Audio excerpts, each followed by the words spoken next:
Olá, bem-vindo ao nosso canal. Hoje vamos contar a história de um componente eletrônico que você provavelmente nunca parou para pensar sobre. Um componente que está em praticamente todo dispositivo eletrônico que você usa. Um componente que mudou a forma como a eletricidade funciona. Essa é a história do capacitor. Não é apenas um componente, é uma revolução na eletrônica. E sua história é mais interessante do que você pode imaginar. Vamos começar! Tudo começou em 1745, em uma cidade chamada Leiden, na Holanda. Um cientista chamado Pieter van Musschenbroek estava fazendo experimentos com eletricidade. Naquela época, a eletricidade era algo completamente novo. As pessoas mal entendiam o que era. Musschenbroek estava tentando armazenar eletricidade. Ele queria saber se era possível guardar carga elétrica em algum lugar. Ele pegou um frasco de vidro e o preencheu com água. Depois, colocou uma haste de metal dentro da água. Conectou a haste a uma máquina geradora de eletricidade. O que aconteceu em seguida foi surpreendente. Quando ele tocou na haste, levou um choque elétrico tão forte que quase o matou. Ele havia descoberto acidentalmente o primeiro capacitor. Ele chamou de Leyden Jar, ou garrafa de Leyden. A garrafa de Leyden era simples: vidro, água, metal. Mas funcionava. Ela armazenava carga elétrica. Cientistas em toda a Europa ficaram fascinados. Eles começaram a fazer suas próprias garrafas de Leyden. Começaram a fazer experimentos. Começaram a entender como funcionava. Mas ninguém realmente entendia o que estava acontecendo. Por que a água armazenava eletricidade? Como funcionava? Era um mistério. Levou mais de 100 anos para os cientistas realmente entenderem como o capacitor funcionava. No final do século XVIII e início do século XIX, cientistas como Michael Faraday começaram a estudar a eletricidade mais seriamente. Faraday descobriu algo fundamental. Ele descobriu que a eletricidade não era apenas um fluido que fluía. Havia campos elétricos. Campos invisíveis que cercavam objetos carregados. E ele descobriu que o capacitor funcionava armazenando energia nesses campos elétricos.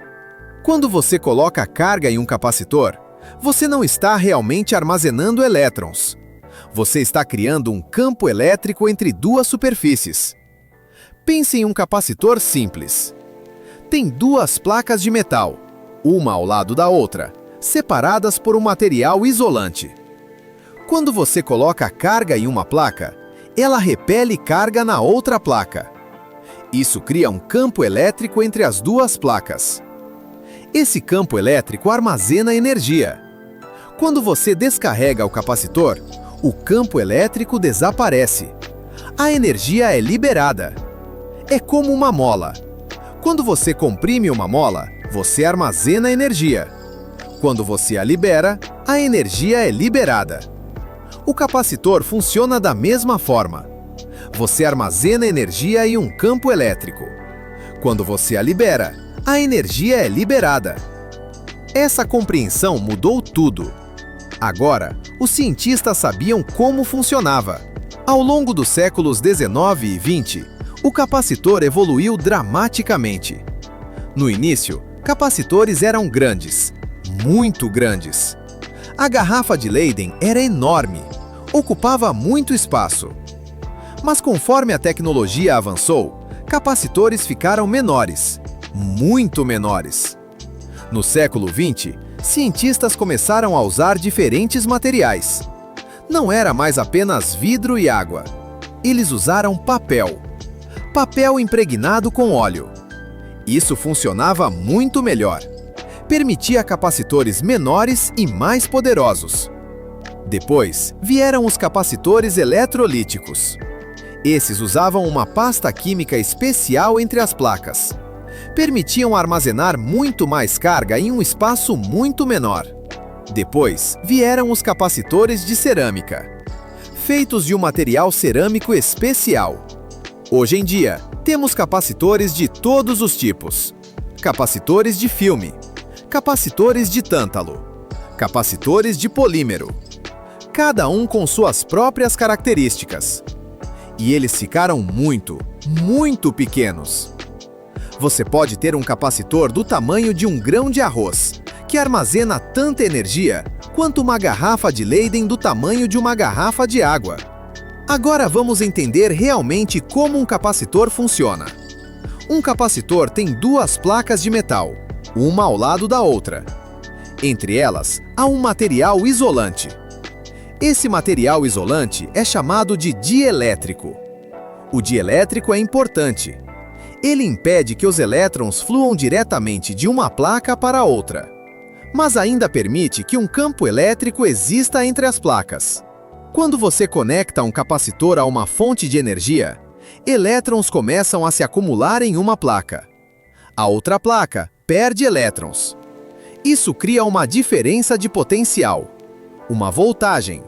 Quanto mais elétrons se acumulam, maior a voltagem. Quanto maior o capacitor, mais elétrons ele pode armazenar. A quantidade de carga que um capacitor pode armazenar é medida em farads. Um farad é uma unidade muito grande. A maioria dos capacitores que você vê são medidos em microfarads ou nanofarads. Quando você desconecta o capacitor da fonte de energia, ele mantém a carga. Ele continua armazenando energia. Quando você conecta um capacitor carregado a um circuito, a energia é liberada. Os elétrons fluem de volta.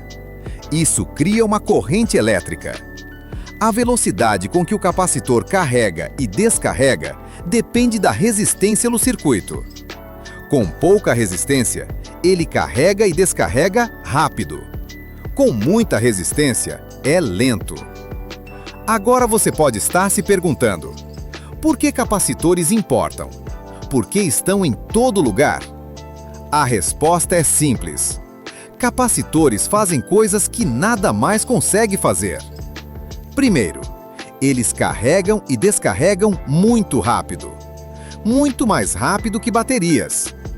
Isso os torna perfeitos para aplicações que precisam de energia rápida. Segundo, eles podem armazenar e liberar energia muitas vezes sem se degradar. Baterias se degradam, capacitores não. Você pode carregar e descarregar um capacitor 1 milhão de vezes e ele ainda funciona. Terceiro, eles são pequenos e baratos. Você pode colocar muitos capacitores em um espaço pequeno.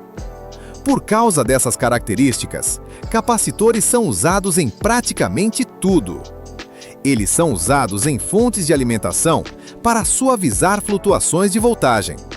Eles garantem que seu dispositivo receba uma voltagem consistente. Eles são usados em circuitos de áudio para bloquear corrente contínua, enquanto permitem que corrente alternada passe. Isso melhora a qualidade do som. Eles são usados em filtros para remover ruído de sinais elétricos. Eles são usados em circuitos de timing. Um capacitor carregando através de uma resistência cria um atraso previsível. Isso é usado em temporizadores e osciladores. Eles são usados em correção de fator de potência em grandes instalações elétricas. Isso economiza energia e dinheiro. Eles são usados em flashes e câmeras para armazenar energia e liberá-la rapidamente para criar um flash brilhante. Sem capacitores, a eletrônica moderna não existiria.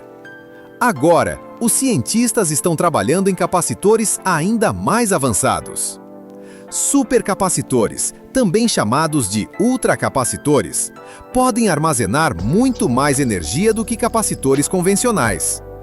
Eles podem armazenar quase tanto quanto uma bateria, mas carregam e descarregam muito mais rápido. Supercapacitores estão sendo usados em carros elétricos. Eles armazenam energia do frenagem e a liberam para a aceleração rápida. Eles estão sendo usados em sistemas de backup de energia. Quando a energia cai, eles fornecem energia instantaneamente. Eles estão sendo usados em dispositivos portáteis para fornecer picos de energia rápidos. No futuro, supercapacitores podem substituir baterias em muitas aplicações. Eles carregam mais rápido, duram mais tempo e são mais seguros. Cientistas também estão desenvolvendo capacitores com dielétricos melhores, materiais que permitem armazenar mais carga em um espaço menor. Estão desenvolvendo capacitores flexíveis, capacitores que podem ser dobrados e flexionados.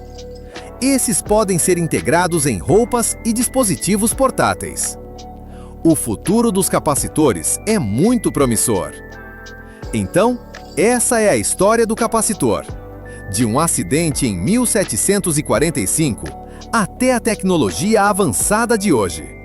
Uma garrafa de Leyden que ninguém entendia. Mas através de séculos de pesquisa e desenvolvimento, se tornou um dos componentes mais importantes da eletrônica. Hoje, capacitores estão em praticamente tudo.